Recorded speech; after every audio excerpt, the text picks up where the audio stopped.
I'm Logan Crawford, and right now on Spotlight, we're delving into the critical issue of racial inequality with Steve Brigham, author of It's Never Been a Level Playing Field, Overcoming 8 Racial Myths to Even the Field.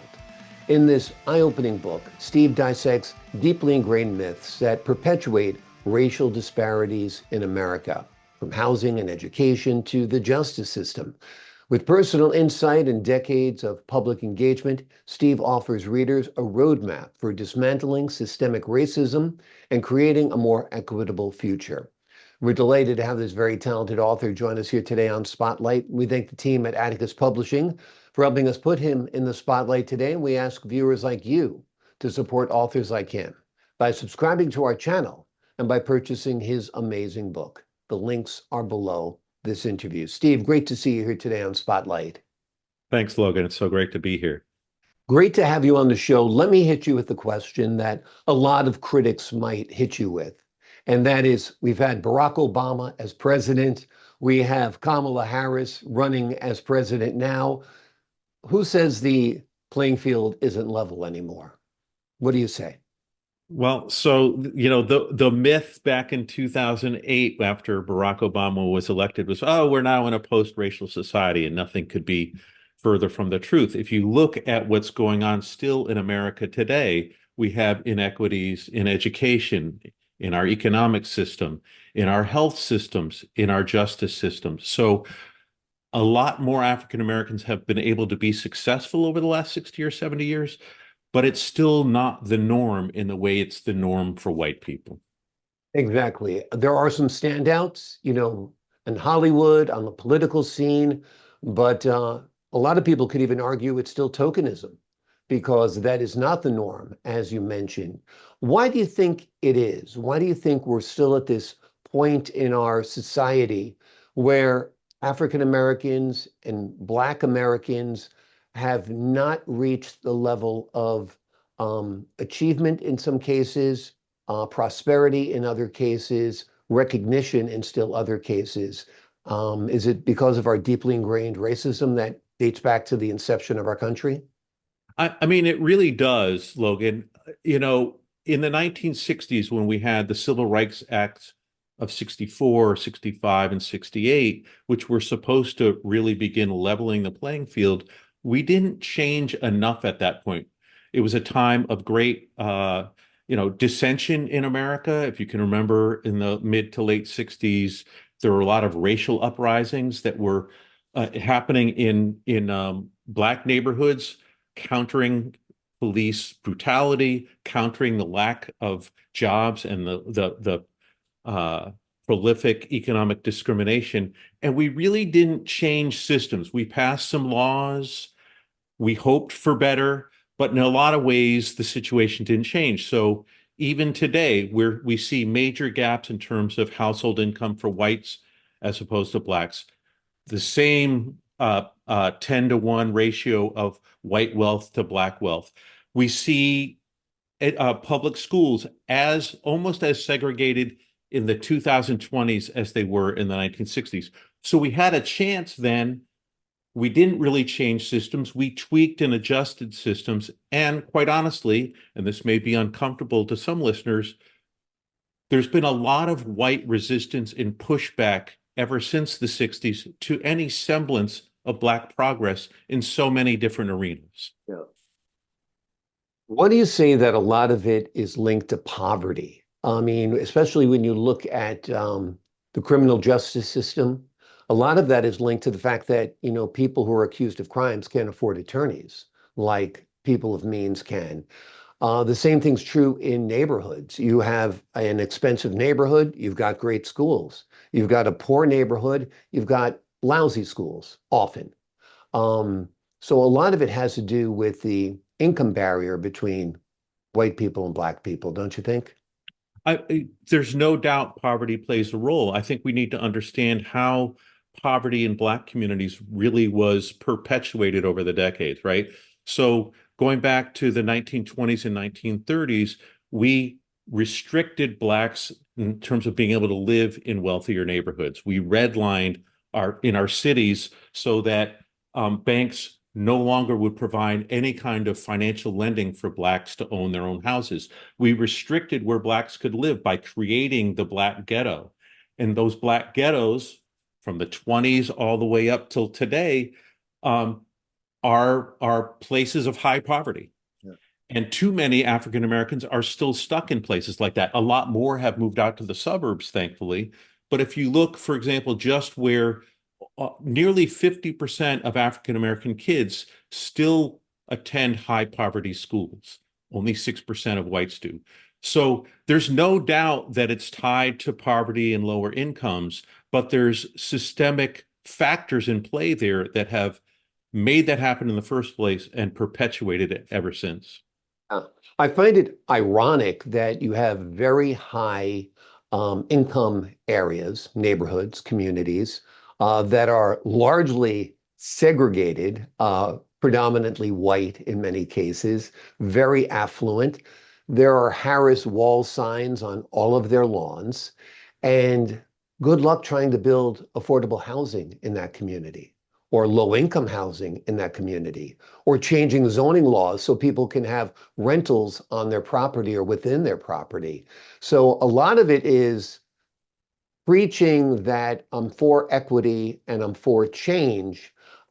Not in But my you're not doing it. backyard. Right. Yeah. No, I mean that's exactly right. And our affordable housing issue is nationwide. We have far too little housing that most Americans, or I would say probably 40% of Americans can actually afford. That's disproportionately African American, but it impacts people of every color, including white people. And it's again, it the main solution, there can be incentives from the federal government, but a lot of that change has to happen at the local level. Like you said, in terms of what we allow and don't allow, how we zone, right? Allowing multifamily apartments. I was just in Fairfax County last week where I visited a new affordable housing complex that was kind of like being in a 4 or 5 star hotel. So people's notions of what affordable housing or low income housing um, dates back to kind of the public housing complexes, a lot of which you still see where you live in New York City. That's people's image of it. And it's like, well, we don't want that. But Yeah. that's not how affordable housing is being built these days. And we need to change our mindset as well as change our laws. Exactly. And you've got to do more than just lip service to the progressive cause. You have to live it, you have to advocate it.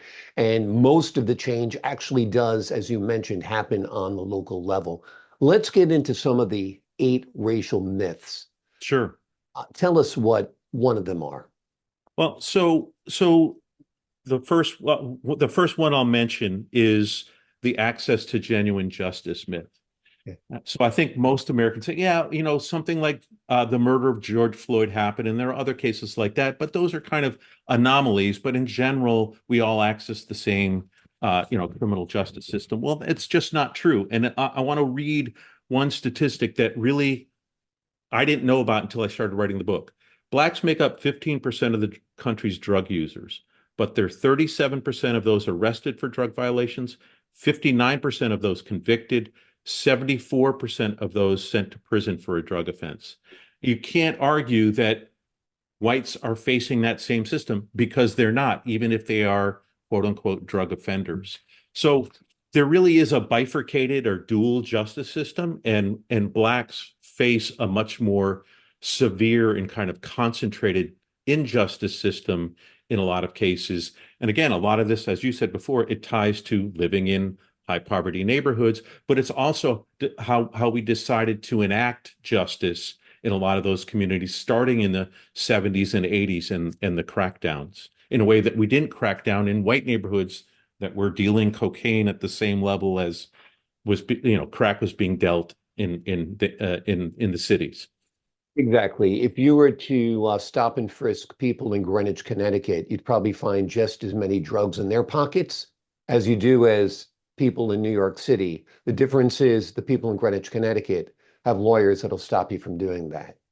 Uh, Right. and And so and they'll that's and they'll and they'll pass laws or rules and regulations about the ability to pull people over like that. So yes, exactly. Yeah. Let's go through one more myth. We'll save most of them for the book, but let's talk about one more. So, I mean, I could pick any of the eight, right? I mean, so one I will say is just the overarching myth: America provides an equal playing field for all. This is a conversation and argument I've had with several white friends over the years.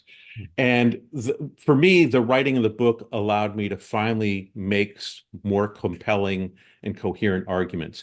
If you look at leadership in just about every sector in America, whether it's private sector, public sector, nonprofit sector, philanthropic sector, whites are in positions of leadership in 85, 90, 95%, 99% in those sectors. And African Americans are a pittance in the percentage of leadership. And so just when you look at our larger economic system, our employment system, the sectors continue to be dominated in very significant ways by whites, and often white males, not often, not sometimes white females. But right there, that snapshot of what leadership looks like in the sectors across our country, it's still almost as white as it was 40 years ago. What's the solution? I mean, that's that's the big question is how do you overcome it? You can overcome, inequalities and disparities for religion, different nuances of race, but being black and white is literally black and white. And that's the problem, I think, as I think that's why African Americans face more overt racism than perhaps Latinos or Asians, for example. Yeah, no, so I devote the last third of my book to solutions. And basically, what I say is um, America has never paid any kind of restitution to African Americans after, hundreds of years of enslavement and then 100 years of Jim Crow, which, was a austere time for blacks in America. And so I say I'm a supporter of reparations, but reparations are never going to happen in my lifetime. And so, what can we do in all the areas that I talk about in the book? And so, I organize it into four different chapters. One is transforming the education landscape for African American youth. So, some examples there is that we need to fund universal birth to three, pre-K 3, and pre-K 4 programs. And that could be for all kids, but in general, African American kids do not have access to high quality childcare, pre-K 3, pre-K 4 across the country. Let's do that. Let's fund that universally. Let's create a Title I for higher education and triple Pell Grants for students of lower incomes, which disproportionately are African American. And like you said, transforming our housing and zoning laws with regards to where people can live, because we still live in a highly segregated society. Economically, issuing baby bonds to all newborns, but giving different amounts based on income level, which again, African Americans would get in general higher amounts because they are typically coming from lower income households. Everyone would get it, but African Americans would benefit more because they're coming in to receive a baby bond at birth, at receiving a higher level investment than whites. So I do that for justice too, looking at how we increase police accountability, how we stop criminalizing poverty, how we change and make reforms in sentencing and the way we prosecute a lot of different types of crimes. So it's a comprehensive set of proposals in each of the key arenas that I cover in the book. And even if we did a few of them, in some areas, they would make hopefully a transformative difference. And the more we do, the more transformation possible.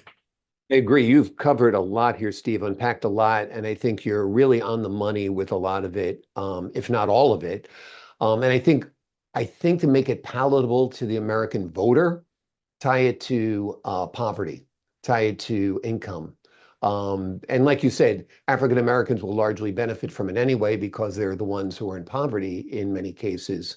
And but I do think profound changes have to be made on the education system, the way we house people in this country, and the criminal justice system, particularly by empowering people on the educational level. it's going to help erase all of those other detriments to their development. The name of the book is It's Never Been a Level Playing Field, Overcoming 8 Racial Myths to Even the Field. It is an eye-opening book, and the author dissects deeply ingrained myths that perpetuate racial disparities in America, from housing to education to the justice system. It is a terrific book. It is an eye-opener, and it will inform you when you talk to your friends in political circles, whether you're on the right or your left. I think you'll find a lot of common ground in this book that makes a lot of sense. Steve, thank you so much for joining me here today on Spotlight. Logan, thanks for having me. It's been a pleasure to spend time with you. Same here. Enjoyed speaking with you. Appreciate your insight.